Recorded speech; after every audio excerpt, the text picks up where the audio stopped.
പ്രിയപ്പെട്ട സുഹൃത്തുക്കളെ, ആദ്യമേ ഒരു കാര്യം പറയാം. കുഞ്ഞു മക്കൾ, എൻ്റെ സഹോദരിമാർ, ആരും ഈ ഒരു വീഡിയോ കാണാൻ നിൽക്കരുത്. കാരണം തെറിയാണ്, തെറിയാണ്, തെറിയാണ്. അൺപാർലമെൻ്ററി ആയ വേർഡുകളാണ് കൂടുതലും ഇതിൽ വരാൻ പോകുന്നത്. അതുകൊണ്ട് തന്നെ എൻ്റെ പ്രിയപ്പെട്ട സഹോദരിമാർ, കൊച്ചു കുഞ്ഞുങ്ങൾ, ആരും കുട്ടികളുടെ മുമ്പിൽ വെച്ച് ഈ വീഡിയോ ഒരു കാരണവശാലും പ്ലേ ചെയ്യരുത്. എന്താന്നല്ലേ, കണ്ടു നോക്കാം. നമസ്കാരമുണ്ട്. കരിമാട സുഖല്ലേ മോത്തേടാ?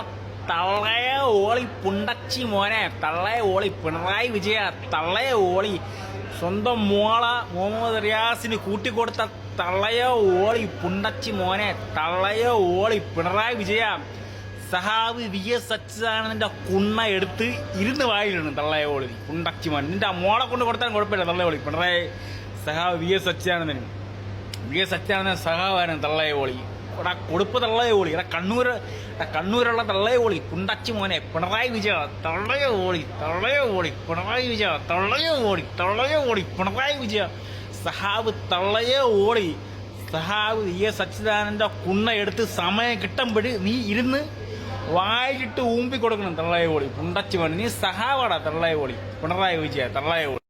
നമസ്കാരം. കണ്ടില്ലേ? അതുകൊണ്ടാണ് ഞാൻ ആദ്യമേ പറഞ്ഞ കുട്ടികളും സ്ത്രീകളും കേൾക്കാൻ പാടില്ല. കേരളത്തിൻ്റെ മുഖ്യമന്ത്രിയായിരുന്ന സഖാവ് പിണറായി വിജയനെയും അദ്ദേഹത്തിൻ്റെ കുടുംബത്തിനെയും വളരെ മോശമായിട്ട് അധിക്ഷേപിച്ച ഇവന് എന്താണ് നിങ്ങൾ കൊടുക്കേണ്ടത്? പറയും. ഇവൻ്റെ പേര് കരിമാടി എന്നാണ്. അതായത് ഇവൻ്റെ ടിക്ടോക്ക് അക്കൗണ്ടിലാണ് ഈ വീഡിയോ അവൻ പോസ്റ്റ് ചെയ്തിട്ടുള്ളത്. അവന് ഈ വീഡിയോ അത്യാവശ്യം ആൾക്കാർ കണ്ടു കഴിഞ്ഞപ്പോഴേക്കും പേടിച്ചിട്ട് ഈ വീഡിയോ അവൻ ഡിലീറ്റ് ആക്കിയിട്ടുണ്ട്. അപ്പോൾ ഇവന് കള്ള് കുടിച്ചിട്ട് ആൾക്കാരെ തെറി വിളിക്കുന്നതാണ് ഇവൻ്റെ പരിപാടി. ഒന്ന്, ഇവൻ ദുബായിൽ തന്നെ ഉണ്ട്, തിരുവനന്തപുരത്താണ് നാട്ടിൽ. അപ്പോൾ എൻ്റെ പ്രിയപ്പെട്ട സഖാക്കൾ, ദുബായിലുള്ളവർ, അതേപോലെ തന്നെ ഇവൻ നാട്ടിലുണ്ടെങ്കിൽ കൃത്യമായിട്ടുള്ള ശിക്ഷ, നിയമപരമായിട്ട് തന്നെ ഇവനുള്ള ശിക്ഷ വാങ്ങിക്കൊടുക്കണമെന്നാണ് പറയാനുള്ളത്.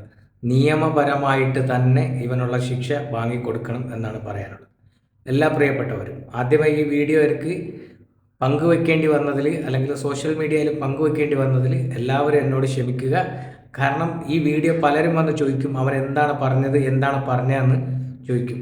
അതുകൊണ്ടാണ് എൻ്റെ എവിഡൻസോട് കൂടിയിട്ട് ഈ വീഡിയോ ഞാനിവിടെ പ്ലേ ചെയ്തത്. ആർക്കെങ്കിലും ബുദ്ധിമുട്ടായിട്ട് തോന്നിയിട്ടുണ്ടെങ്കിൽ ക്ഷമിക്കുക പ്രിയപ്പെട്ട സഹോദരങ്ങളെ. Thank you.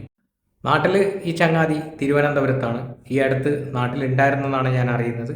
ഇപ്പോൾ വീണ്ടും തിരിച്ച് ദുബായിൽ വന്നു എന്നും പറയുന്നുണ്ട്. എന്താണെന്ന് കൃത്യമായിട്ട് അറിയില്ല. എന്തായാലും ദുബായിലുണ്ടെങ്കിൽ ദുബായിലെ സഖാക്കൾ ഒന്ന് നോക്കിയിട്ട് അവിടെ നിയമപരമായിട്ട് പോവുക. അഥവാ ഇത് നാട്ടിലാണെങ്കിൽ നാട്ടിലുള്ള സഖാക്കൾ അവന് നിയമപരമായിട്ട് പോയിട്ട് അതിനെന്താ വേണ്ടതെന്ന് വെച്ച് കഴിഞ്ഞാൽ അത് ചെയ്യുക. അപ്പോൾ എല്ലാവരും ഈ വീഡിയോ മാക്സിമം ഷെയർ ചെയ്യുക. ഓക്കെ.